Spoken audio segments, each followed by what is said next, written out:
George!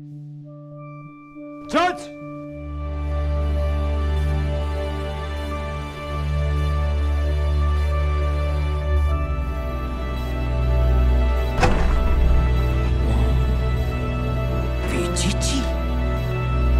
¿Vas a emborrachar a Paco? Sí, creo que sí.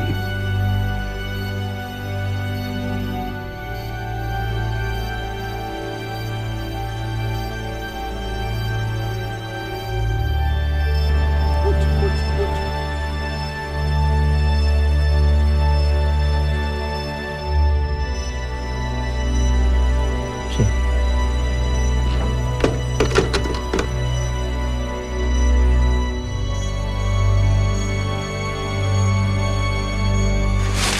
Bueno, no.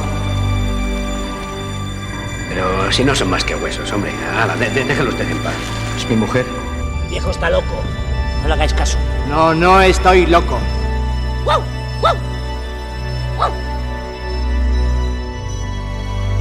¿Cómo que Paquito?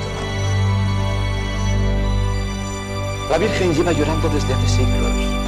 Un hombre sin dinero es un cadáver andante. ¿Perdón?